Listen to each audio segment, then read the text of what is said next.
Hello, I'm Tony DeMaria, the editor of JACC, here with the highlights of the August 14th issue. The first paper I'd like to tell you about deals with the value of the QRS morphology on ECG as well as the duration of the QRS as it relates to the outcome of cardiac resynchronization therapy. Now, we all know that CRT is ineffective in about a third of patients, and so it's very important for us to have the ability to identify those patients in whom it's likely to be most effective so that we don't waste this therapy. To this end, the group from a Cleveland clinic examined nearly 500 patients who underwent cardiac resynchronization therapy and divided them into 4 groups based upon the presence or absence of left bundle branch block and the presence or absence of a QRS duration of 150 milliseconds or greater.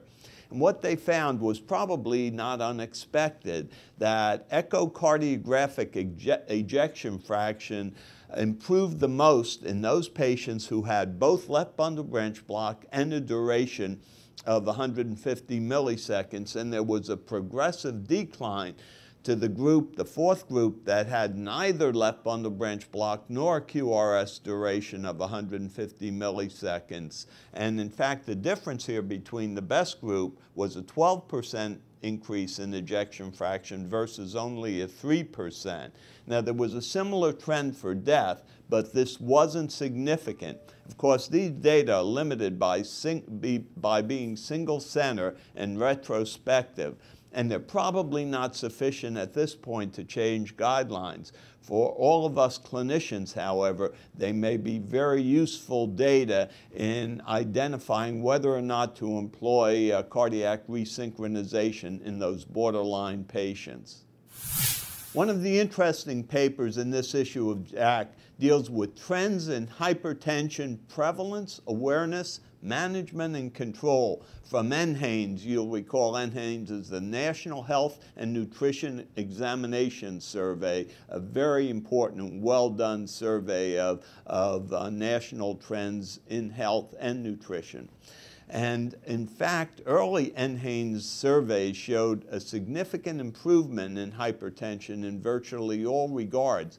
However, importantly, the last report, which extended to year 2000, showed an increase in the prevalence of hypertension without any change in management. So now this latest report, which deals with trends in hypertension from year 2000 to 2009, is very, very important. And in this most recent period, the prevalence of hypertension was stable, but awareness and control did improve. Now, in fact, systolic blood pressure decreased 4 millimeters and diastolic blood pressure decreased 3 millimeters, pretty good. However, the overall prevalence of hypertension remained at 30%, nearly 1 out of 3 Americans. Nevertheless, even though we have the improvement with overall blood pressure, the overall rates of improvement were relatively poor. Only 74% of hypertensives were aware of their disease, only 71% were under management, and only 46.5% of hypertension had their hypertension adequately controlled to goal. So important messages for us. We seem to have plateaued a bit in our efficacy in diagnosing and treating hypertension, and this should be a wake-up call to the medical and cardiovascular community that we need to improve and enhance our efforts at treating patients with hypertension. One of the issues all of us are grappling with in this day and age is that of rehospitalization of patients, particularly with heart failure, but also of acute myocardial infarction. And a paper that we have in this issue of JACC deals with that very issue. And it was a survey of hospitals that are enrolled in the Hospital to Home program of the American College of Cardiology and the Institute for Healthcare Improvement.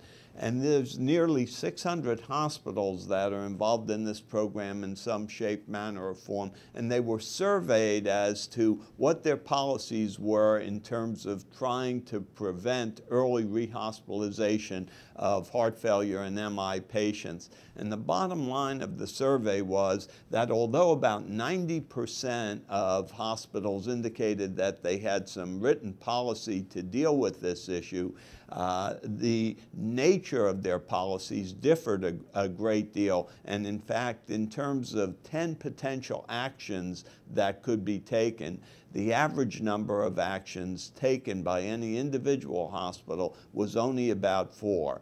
So these data represent an interesting spotlight on the status of hospital and physician responses to this issue of rehospitalization in this day and age. It shows that there's still considerable fragmentation and still a lack of universal agreement as to how to minimize this problem.